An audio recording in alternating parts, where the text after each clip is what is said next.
Yo guys, check kamusta mga idol. So ayan, grabe kanina ko pa inaabangan tumagusto dito sa tatlo. Nakatulog ako, taragis yan. Nakakainis.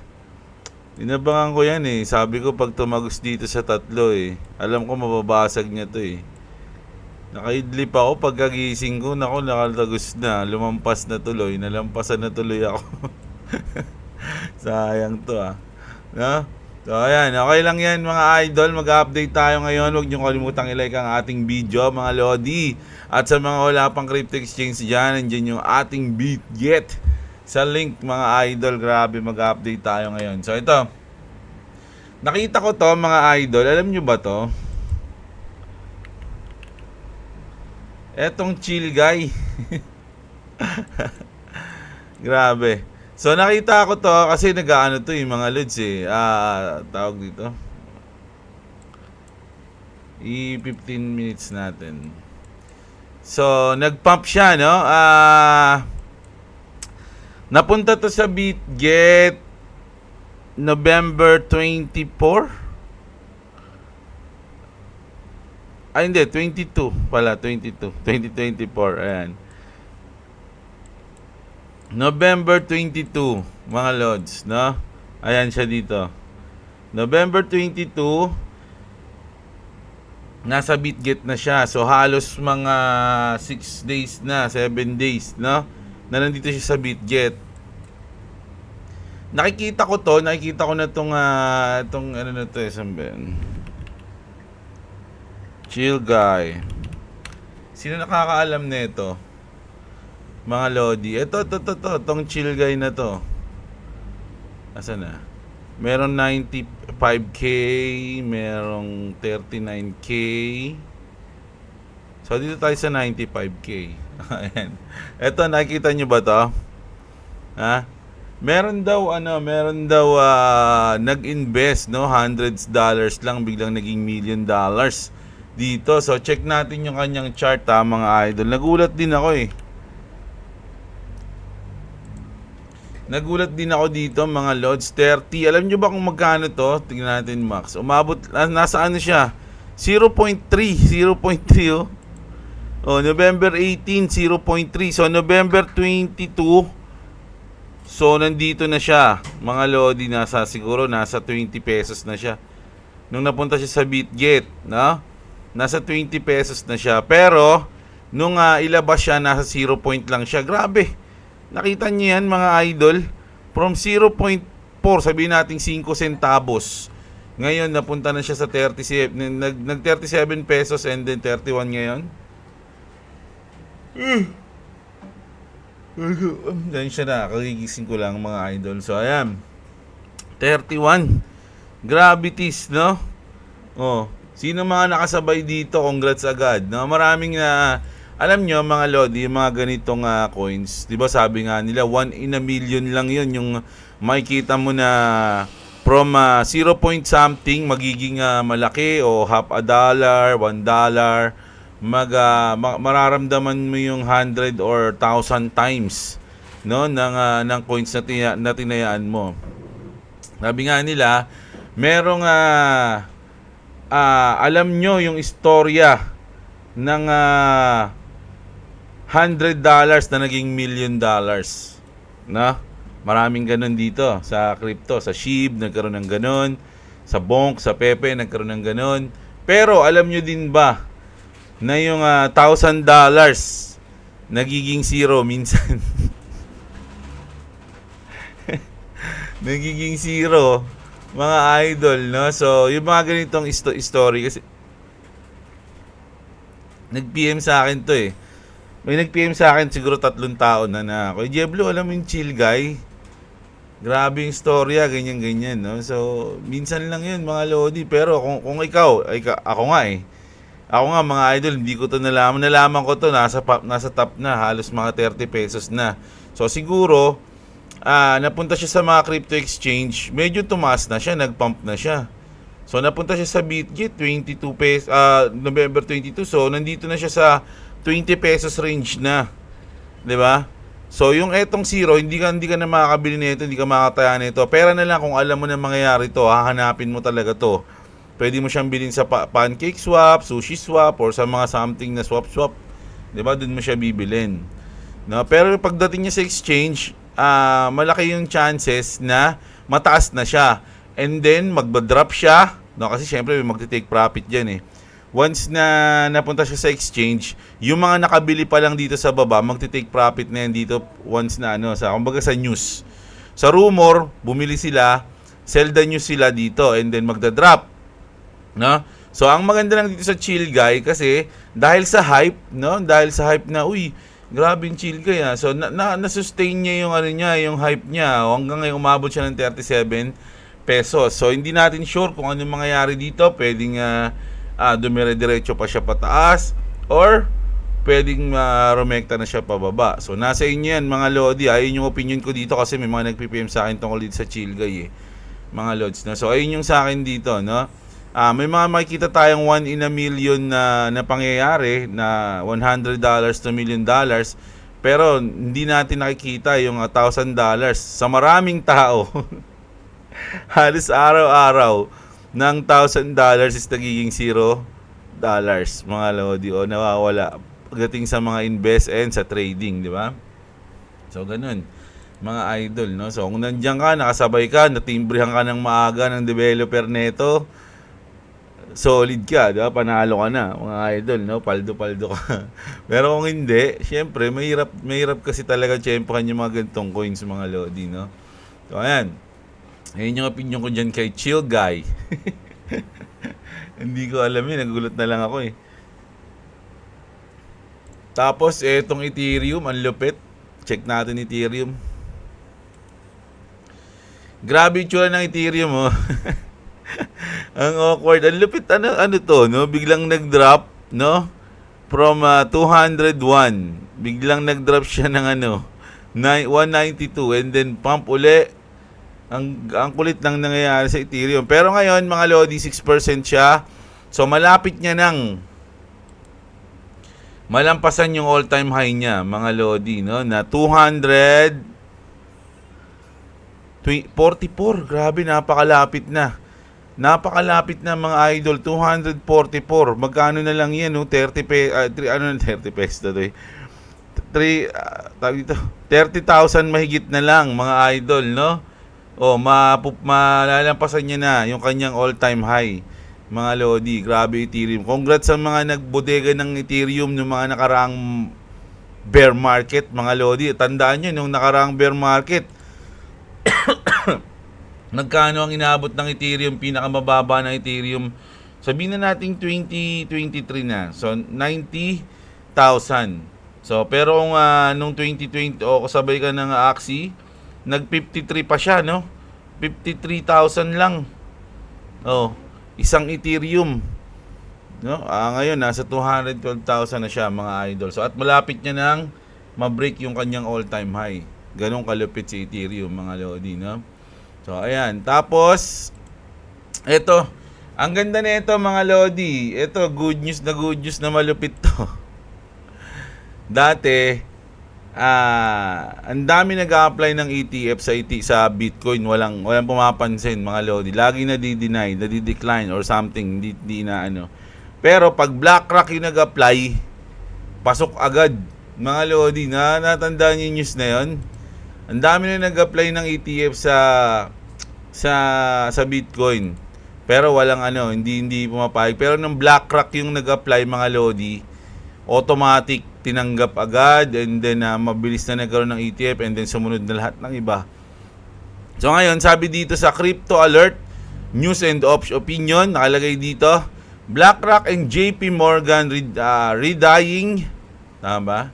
To submit for XRP ETF, mga idol, no? So good news yan, lalong-lalo na sa XRP, mga Lodi. At alam naman natin, no? Alam nyo, dahil na-hype yung XRP, medyo na-OA na ako sa ibang news tungkol sa XRP kasi sobrang hype na ng XRP eh. Ang dami ng interview ni Brad Garlinghouse na talagang sinasabi niya na ganito, ganyan. Ngayon may mga nagpo-post na ang crypto crypto ay ang Bitcoin is parang ano lang yan. Parang siya lang yung nag-start. Kumbaga parang ano bang tawag doon bago magkaroon ng Friendster na sa social media bago magkaroon ng mga ganyan, yung Napster ba yun? Napster? Yung Napster, parang ganun, no? Na ayun yung umpisa ng mga parang app sa social media na parang Facebook, MySpace, Friendster, parang Napster pa yung umpisa nun, mga idol. So sabi nila parang ganun lang daw yung Bitcoin, siya yung umpisa. Pero yung XRP, siya yung pinaka magiging, o yung iba pang mga crypto tulad ng Ethereum, Solana, sila yung magiging talagang magiging papatok pag kailangan ng gamitin ng lahat ng tao sa mundo. Kasi tandaan nyo mga idol, nasa 5% pa lang ng tao sa mundo ang alam yung crypto or may knowledge tungkol sa crypto, mga lodi. Napakaunti pa lang. Kaya lamang na lamang kapag nanonood ka na dito sa akin. Dahil alam mo na yung crypto, mga idol, no? Ganun yun. Sabi nga dito, mga lodi, just in. Sabi dito sa Cointelegraph na to, sa Bitwise naman to, the SEC has filed the Bitwise 10 Crypto Index ETF with includes, so eto yung mga yun, mga idol, no? Syempre, Bitcoin, Ethereum, Solana, XRP, Cardano, Avalanche, Chainlink, Bitcoin Cash, Uniswap, tsaka Polkadot. So etong mga to, asahan nyo na. Kumbaga kung dati, 'di ba, ang pinaka low risk sa mga coins is Bitcoin kasi syempre yun yung mother coin Kumbaga kung tataya ka ng crypto, mas maganda Bitcoin kumpara sa iba na mas risk kumpara sa Bitcoin, parang ganoon. So etong mga coins na nabanggit dito, parang nabawasan na yung risk sa kanila. Although risky pa rin tayo kasi nasa Bitcoin, nasa crypto tayo. Pero etong mga to, mga lodi, once na nare-recognize ka na nakikilala na yung coins, marami ng partnership ng mga banks, tapos lalo na yung XRP, nananalo pa sila na hindi sila security. So yung risk na bilhin mo yung asset na yon, hindi na siya ganun kalaki, mga idol, no? So pag ito, syempre partner sila ng Bitwise na magkakaroon sila ng ETF. So yung risk nito medyo bumababa na kumpara mo sa mga meme coins, sa mga ibang altcoins na hindi pa masyadong nare-recognize ng marami, 'di ba? Parang ganun. Ayun yung opinion ko lang yun Tapos ito naman, ito na pala yun, mga lodi. Ito pala, inano ko lang. Dalawang news lang pala. Tapos ito maganda to. Opinion to ni ni Elon Musk, mga idol. So tayo nakilala natin yung crypto dahil sa NFT games, 'di ba? Dahil sa Axie Infinity, namula tayo sa crypto, nalaman natin. Pero syempre gusto pa rin natin magkaroon tayo ng mga NFT games na magkakaroon ng kumbaga participation sa blockchain, o magkakaroon tayo ng mga games na mag-earn ka ng mga coins or ng mga NFT or digital asset, 'di ba? So dito, sabi dito ni Shibetoshi Nakamoto, Shibetoshi Nakamoto pala, I don't understand how game developers and game journalism got so ideological captured. Gamers have always been trolls, no? Anti-greedy corporation, anti-BS, or alam nyo na yan, no? Gamers have always rejected the manipulative BS and can tell when someone is an outsider poser. Why lean into this BS, no? So ayun, sabi niya. Ngayon, nag-post si Elon Musk, parang ni-retweet niya to. Sabi dito, too many game studios that are owned by massive corporations. Eto na, parang nag-promote na si Elon dito. Yung XAI is going to start an AI game studio to make games great again, mga lodi. Eto yung parang once na si Elon kasi yung nagsabi, mga lodi, parang aasahan mo na merong mangyayari, no? Kaysa sa ibang tao. So kung gagawa, no, ng AI games sila, mga lodi, no? Sa tingin nyo ba lalaruin nyo 'yon, or depende pa rin kung ano magiging kasi yung iba, lalo na sa Pilipinas, mga lodi, kaya pumatok yung Axie kasi sa earnings, no? Sa earnings kasi tayo bumase noon Kasi walang trabaho nun. Lahat tayo nasa bahay kasi pandemic. So mas maganda na nasa bahay ka na lang, nag-aaksi, kumikita ka ng pera. So ngayon, sa tsaka ito pa yung isang case eh. Sa panahon natin ngayon, sa tingin nyo, ano yung mas maraming gamer nung panahon ng batang 90s o yung mga panahon ngayon? Sa tingin ko ngayon eh. Kasi mas more on open na yung mga bata sa gadget. So mas sila sa mga games, 'di ba? So pero yung mga batang 90s makakasabay yan, di papaiwan yan kasi yung batang 90s flexible eh. Lahat kayang gawin, naranasan lahat kumbaga. Kaya nga pag nagkaroon tayo ng presidente sa Pilipinas na batang 90s, doon ako magiging malupit eh. Sa tingin ko may pag-asa. Wag lang yung mga batang 90s na magugulang, no? Kasi maraming batang 90s mga rin eh. Magulang eh. Yung matindi na, basta yun, mga lodi, na papunta naman tayo sa Pilipinas na walang eh. Ang ganda kasi ng show sa Philippines, mga lodi. Nag-post ako sa Facebook ko eh. Sabi ko, sa Pilipinas, ay yung politika sa Pilipinas, pwedeng gawing TV series, no? Tas ang pamagat, Choose Your Poison. Parehas na eh. Ito pala, mga lods. Nag-uusap kami noong nakaraan. Paano kung Paano kung yung nangyayari ngayon sa politics, planado na pala nila yon. No, isa lang yung malupit na plot na ganito gagawin natin para medyo maganda yung maging politika sa Pilipinas. No, planuhin natin kunyari mag-aaway tayo, ganyan. No, para hindi mawala yung pansin sa atin ng mga Pinoy. Kasi wala na kasing nanonood ng media ngayon eh.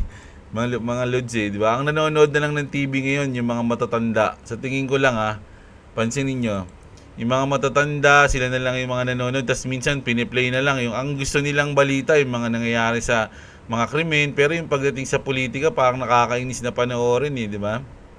Boring na. So ginawa nila ngayong matindi yung politika, 'di ba? Pag merong mga ganyang drama, medyo pinatangkilik ng mga Noipi, mahilig sa drama yung mga Pinoy eh. Tapos pakanahalan pala nila 'yon, no? Pakanahalang nila 'yon talagang ang mangyayari. Dahil nga ayaw na nilang mawala sa pwesto. Yung dalawa na yan, yung nag-aaway, palitan na lang sila, ayun yung mangyayari niyan. 'Di ba? So ngayon si Pula yung nakaupo, 'di ba? So magkakaroon ng kontra ngayon yan, oposisyon, ganyan, away-away. And then yung mga Pinoy, magkakaroon sila ngayon ng bias. So magkakaroon sila ng ayoko na dyan, dito tayo. And then pag umupo naman to sa next, aawayin naman siya ulit ng isa. 'Di ba? Kasi gagantiyan sila eh. So, isipin ng Pinoy, uy, ito naman, para makabawi. Para makabawi. Ito yung boto natin, no? Bawian lang. Ayun yung ako naisip namin eh. Sabi ko siguro ganun, no? Na-plot lang pala yun, napakanalang nila parehas. Pagdating ng gabi sila rin magkakasama, nagiinuman, nagkakwentuhan, tapos nagtatawanan, pinagtatawanan yung mga Pinoy. Sabi, nauto natin sila. Ang galing mo umarte sa part na yung kanina sa interview. Ang galing mo nag-aapiran pa sila.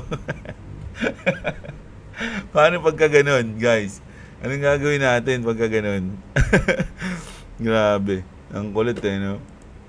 Ito ito mga idol kasi mga news natin ngayon paulit-ulit lang eh, no? Sa XRP, tapos yung ang minamatyagan natin kasi ngayon mga lodi, ang dami naghihintay sa 100,000 na Bitcoin, mga lods, no? Ayun yung inaabangan, kaya yung iba puro trade lang ginagawa, no? Naghihintay sila, nagti-trade. Tapos sa forex natin, advance na natin yung utak natin para malaman nyo ang mga malulupit na mangyayari sa next month na, no? Wednesday 27 ngayon hindi kahapon pala yan. Wala. Friday wala. Saturday wala, no? So dito na tayo sa December. Sa December medyo maraming mangyayari sa December, mga Lods, no? Unang-una na dyan, sa December 5, ano pala, tama, December 5, alas 2 ng madaling araw, magsasalita si Jerome Powell. Ayan si Fed Chair Powell speaks December 5. Ano yun? Alas 2 ng madaling araw. Tapos alas 9 ng gabi, unemployment claims naman sa December 5. Tapos dito na sa half ng December Sana. Ito. Sa December 11, mga Lodi, CPI report. No, ayan, CPI report alas 9 ng gabi yan. No, alas 9 ng gabi.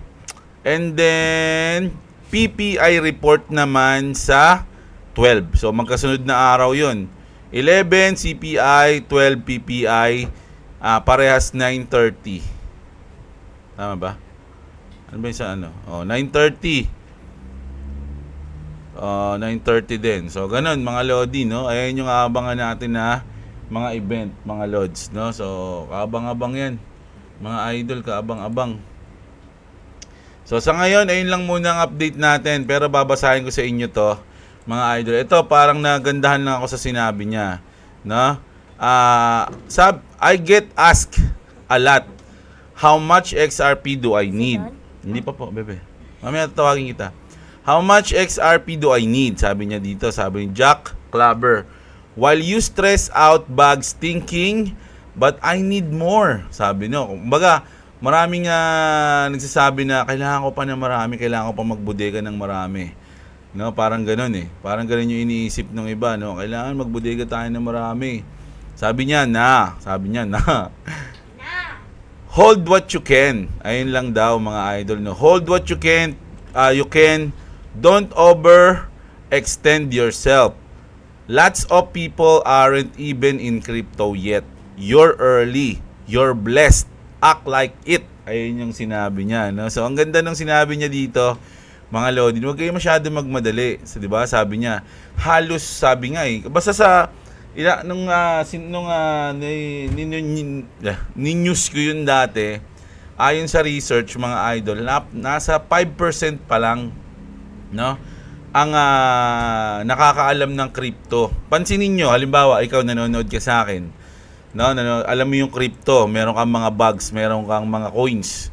Pag nasa event ka, may mga birthday, may mga magsalita ka lang, kunyari, tanungin mo lang kung merong yung kahit sino dyan na, boss, alam mo yung nagki-crypto ka, ganun.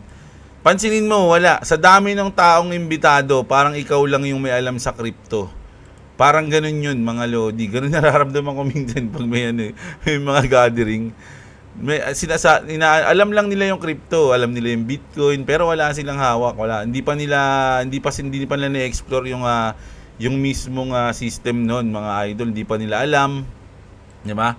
Alam lang nila may Bitcoin. Siyempre, sikat naman yung Bitcoin Diba? Alam nila yung SLP dati, ganyan. Pero yung sabihin mo na meron silang invest o bodega na coins, wala lahat, mga idol. Ganun. Kaya so ikaw, kung alam mo na to, napapanood mo na tong ating news ngayon, mga idol, is you are early, you are blessed, mga idol. Ayun yung natin yung magic word. You are early, you are blessed, and act like it, mga idol, no? Don't overextend yourself, mga idol. Gustasin yung sarili mo. Mga Lods, napakaswerte natin ngayon dahil nakapag-invest tayo ngayon. 2025, malamang dyan pa lang nila malalaman yung, okay pala yung crypto. And then, may mga adoption na ngayon, di ba? Madadagdagan pa yung adoption, mga Lodi, pagdating ng 2025. So, ganun yung tingin natin. Kaya ngayon, kung meron kayong mga hawak na coins, meron kayong mga bodega na coins, napakaswerte, mga idol, no? Napakaaga pa natin. Isa tayo sa mga nag-umpisa, no? Kumbaga, once na sumikat ang crypto sa Pilipinas, malamang mga milyonaryo na kayo. Di ba? Hindi na tayo Siyempre, ngayon pa lang sila bumibili ng kunyari, nag-5 piso na yung SHIB. Uy, ang grabe, nakabili ako ng SHIB Yung 5 pesos, nasa presyong 5 pesos, bumili ako 1,000 na SHIB.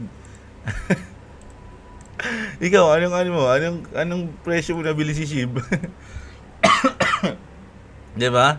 Ilan nabili mong SHIB? Oh, 'di ba? Imagine ganun, 'di ba? Oh, nakabumili ako ng XRP ngayon, isa, ano na eh, 10,000 pesos isang XRP. Kunyari lang, di ba?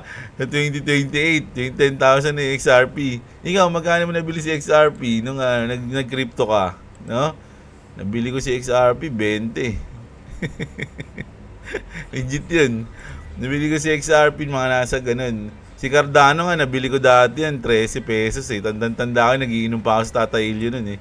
Nakita ko yung yung Cardano bumagsak ng 13 pesos. Gula. Bili ako nun, bumili pa ako nun eh. So, ayun, no? So, ngayon, ayun yung update natin ngayon, mga Lodi, no? So, check na natin yung ating mga coins. No? So, more on ano lang muna tayo ngayon, parang kwentuhan, no? Ang nangyari sa news natin. More on parang kwentuhan muna tayo. So, kulay green ng ating SLP ha. So, uptrend yan. No? Itong Tenan na to, nagpump to. Tenan to. Tenan to, nagpump po. Oh, 12 pesos.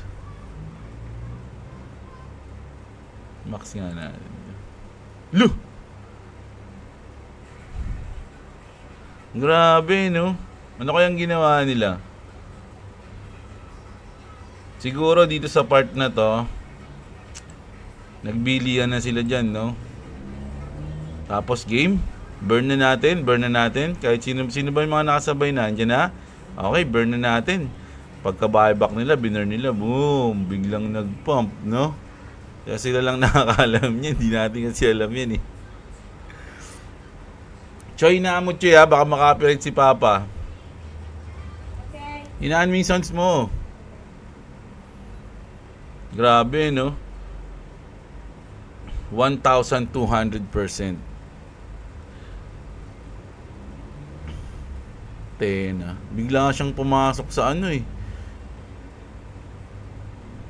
Ano ba ito? Number ba ito? Ay, pang 300 siya. Oh, kasi wala siya sa top 100 eh. Oh, 'di ba? So pang 300 pa siya niyan.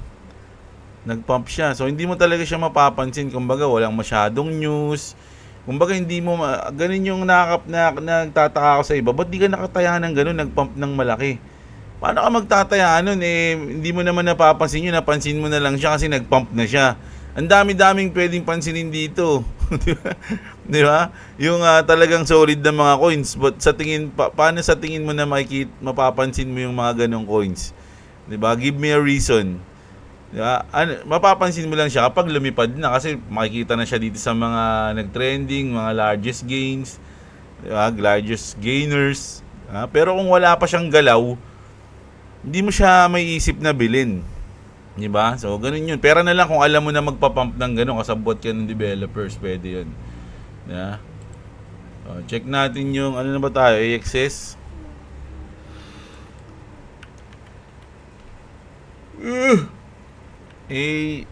Ay mali. S, ayan, mga Lodi. Grabe. Napaidlip ako ng malupit. So, grabe, 445 na pala yung AXS mga Lods, no? Pumping yung mga coins ng Axie Infinity, bukod sa SLP. Axie Infinity, 30 days, 55%, no? So, ibig sabihin, mga nasa 200, di ba? 200 lang siya ng mga nakaraang buwan. Ron coins natin, check natin. Yan, sabi ni Ron, ayan iniwan mo ako, Jeblo, pag nagpump tuloy ako, sabi ni Ron. Meron naman tayong Ron coins, kaya lang nasa Ronin wallet, wala sa Bitget. Ayan, pero unti lang yan. 109, no? Nakaraan, nag-73. So, ngayon, 109, no? Ang ating Ron coins. Pixel. Medyo mataas din, 14 pesos. Gravities naman. Itsura ng Pixel parang Ethereum, no? Mga idol, no? Sumabay siya sa Ethereum. So, kaya pala hindi gumagalaw yung Pixel nun. Kasi nung nakaraan, kasi hindi rin masyadong gumagalaw yung Ethereum nun no? So ngayon, ayan, nagkamukha siya ng Ethereum. 14 pesos ang ating Pixel, mga idol, no? So, check natin yung mga comment nyo. Batiin ko na kayo mga idol. Shoutout sa mga nag-like ng video.